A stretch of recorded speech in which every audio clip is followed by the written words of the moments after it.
मंत्री नितीन गडकरी आणि जयंत पाटलांनी एकाच व्यासपीठावरील चर्चांचा घेतला समाचार। केंद्रीय मंत्री नितीन गडकरी आणि राष्ट्रवादीचे शरद पवार गटाचे प्रदेशाध्यक्ष जयंत पाटील हे सांगलीच्या इस्लामपूरमध्ये एकाच व्यासपीठावर आले आहेत। यावरून माध्यमात आणि राजकीय सुरू असलेल्या चर्चेचा दोघांनी गडकरी आणि पाटील यांनी समाचार घेतला। आता नितीन गडकरी साहेब राष्ट्रवादीत जाणार अशा बातम्या किमान तयार करू नका। पत्रकारांनी एक बातमी सोडली आहे, त्याच्यावर मोठमोठे लोक चिंतन करायला लागले आहेत। पण दोन पक्षांची माणसं एकाच वेळेस व्यासपीठावर येऊ शकत नाहीत अशी धारणा पत्रकारांची झाली आहे, असा टोला लगावला।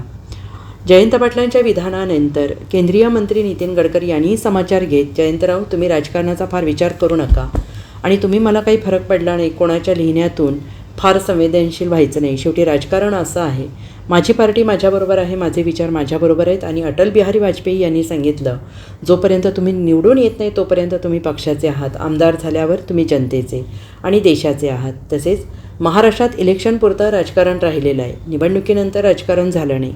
15 दिवसात ज्यांच्यात दम असेल त्यांनी दम मारून घ्यायचा असतो आणि आजचा कार्यक्रम हा राजकारणाचा नाही, तर जयंत पाटील माझे उत्तम मित्र आहेत आणि म्हणून मी या ठिकाणी आलो आहे। वैचारिक मतभेद निवडणुकीत असतील पण मनभेद नसेल, असंही नितीन गडकरी यांनी स्पष्ट केलं आहे।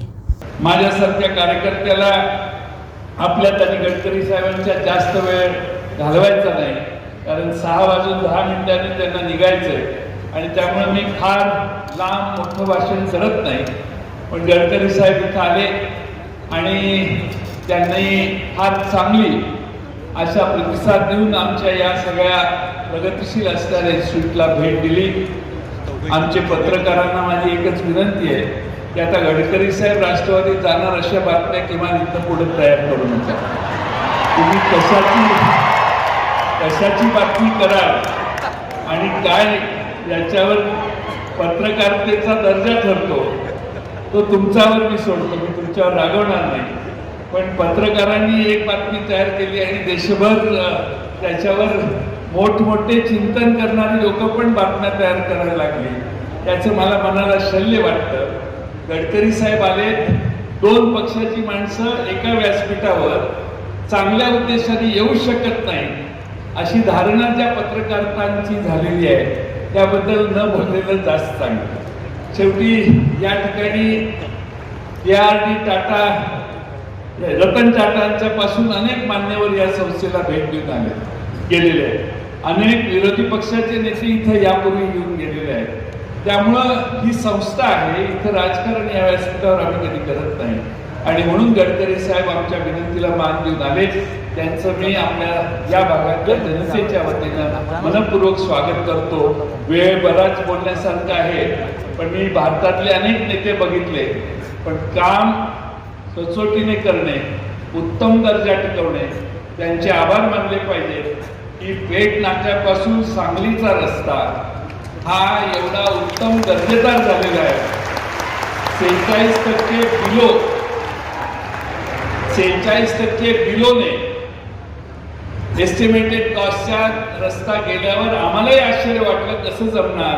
पण आज त्या रस्त्यावरून साहेब सांगलीला जाताना 25-30 मिनिटात आम्ही सांगलीला पोहोचू शकतो आणि इतका स्मूथ रस्ता जिल्ह्यात दुसरा कुठला नसेल, एवढा उत्तम रस्ता आपण ज्यांना जे काम मिळालेलं आहे त्या व्यक्तीनं केलेलं आहे। त्यामुळं महाराष्ट्र सरकारने अलीकडे केलेली कामं जी आहेत की एस्टिमेट कॉस्टच्या 37%, 20%, 25% अभाव केलेली आहेत। त्यामुळं आपला आदर्श घेणं हे जास्त चांगलं आहे, कारण 46% बिलोने अत्यंत उत्तम दर्जाचं काम हे महाराष्ट्रात आणि भारतात जर कुठं झालं असेल तर पेठ नाका टू सांगली झालंय।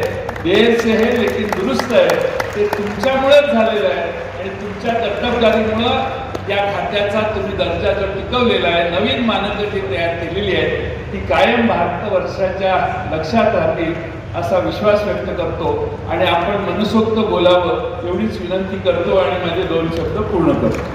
मला अतिशय आनंद आहे, या विकासाच्या प्रक्रियेमध्ये या संस्थेची पण भूमिका महत्त्वाची आहे। आज जयंतराव तुम्ही फार राजकारणाचा विचार नका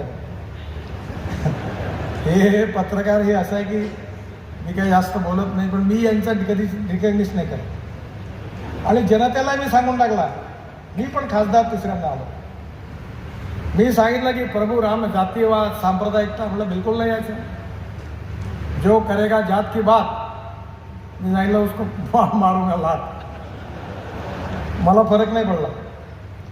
त्यामुळे कोणाच्या लिहिण्यातून फार संवेदनशील व्हायची गरज नाही. शेवटी राजकारण we need to redefine the definition of politics.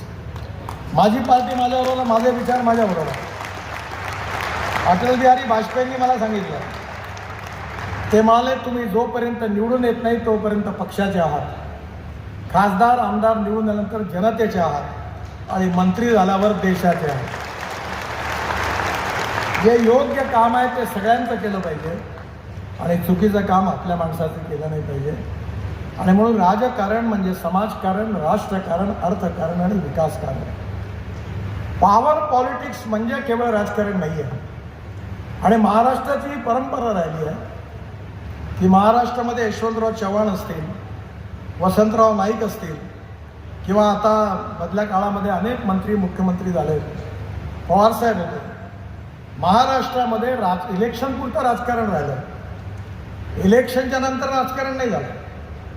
15 दिवस ज्याच्यात दम असेल तेवढा दम मारून घ्या, जो जिंकल तो सिकंदर, जो हारला त्यांनी पुन्हा प्रयत्न करा. त्यामुळे आजचा कार्यक्रम जो आहे तो राजकारणाचा नाही, माझे अतिशय उत्तम मित्र आहे म्हणून मी या कार्यक्रमाकरता आलो. वैचारिक मतभिन्नता असेल पण मनभेद असता कामा नये, हे अटलजींचं सुंदर वाक्य आहे. आणि त्यामुळे जिथे राजकारण येईल, मी आलो ना प्रचाराला, आमच्या पक्षाकरता लोकसभेच्या विधानसभेच्या निवडणुकीत आलो तेव्हा प्रचार केला. पण निवडणूक संपल्यानंतर राजकारण संपलं. आणि त्यामुळे या शिक्षण क्षेत्रामधल्या विकासाकरता, हेल्थ सर्व्हिसेस करता, फ्युचरिस्टिक डेव्हलपमेंट करता, चांगल्या इन्फ्रास्ट्रक्चर करता आपल्या सगळ्यांना मिळून काम करण्याची गरज आहे. Bureau report SBN Marathi, Sangli.